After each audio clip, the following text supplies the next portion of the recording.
To write or to type? That is the question. Hi there, I'm Marcel. In this video, we're going to compare writing things down on paper versus typing them out on a computer, and we're going to see which one is best. Now, I know what you're thinking, is there really a best option? And the answer to that will be no. But since we're comparing them, we're going to look at which parts of which method are best. Then we can know which method we should use in which situation, because we're going to know the effects and the consequences of using each of those two methods. So let's get going. Alright, I'd like to put this comparison, split it up into two parts. And the first one is connection.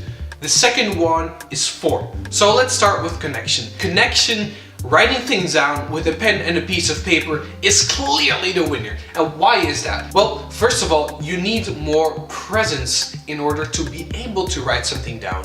In Baddeley's model of working memory, he divides up your working memory into 4 different parts, and 2 of them are really important here. First of all is the visuospatial memory, which is the memory in terms of the shapes of things and the location of things. That means that if you're writing things down, you need to know the shape of the letters you're trying to write down. You also need to determine where on the page you're going to write them. And the other part is the phonological loop. And that is what you need in order to be able to remember words. So as you're writing down a word, you need to remember it, and you do that by repeating it over and over and over in your head. It's a weird way, but that's actually how your brain works. The second reason why writing things down is better in terms of connection is because you are forced to go slow.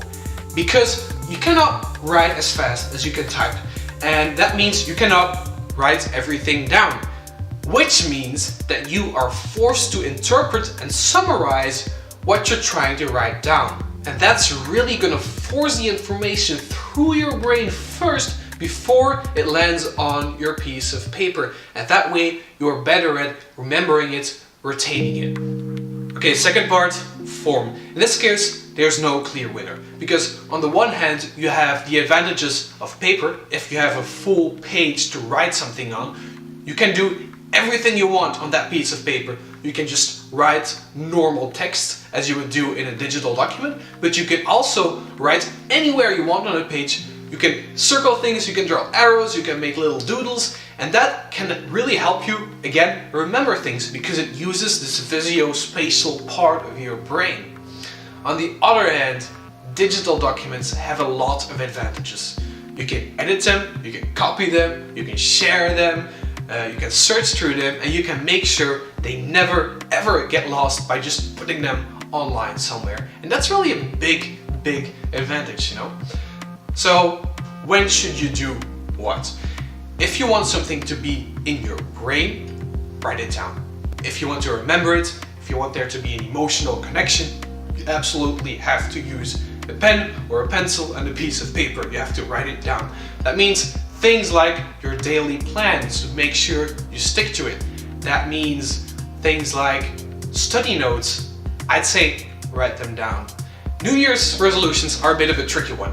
I'd say first put them in a digital document to make sure they don't change throughout the year, but then look at that digital document every week or maybe every day and write them down, because that way they're going to be in your brain, you're going to be committed, you're going to be connected, and that's going to increase your chances of actually following up with them. The same for your to-do list. I'd say keep your big ass to-do list with everything for the coming like 5 or 6 months or years. Keep them digitally. But then, if it actually needs to happen today, write it down. Write down what you're actually committing to today. So you see that in a lot of cases you can actually combine them. If you want to write an article, I'd say first kind of brainstorm on paper, then transfer to the digital world where it can go into other people's brains. If it needs to be in your brain, write it down. If it needs to be in other people's brains or in the computer's brain, put it in the computer. That is kind of my 1-sentence rule that I use to decide when I actually write something on paper and when I decide to put it on the computer. So I hope you liked this. If you did, leave a like, It really helps me out. If you want to see more of this type of content, subscribe so you make sure you don't miss it. And I have one more question for you. What are your experiences for this? In what situations have you discovered like, okay, writing down in this situation was a really good idea, or oh, I'm so happy I actually put this in a digital file? If you have some experience, leave it below. I'd be very curious to know what you found. Thanks.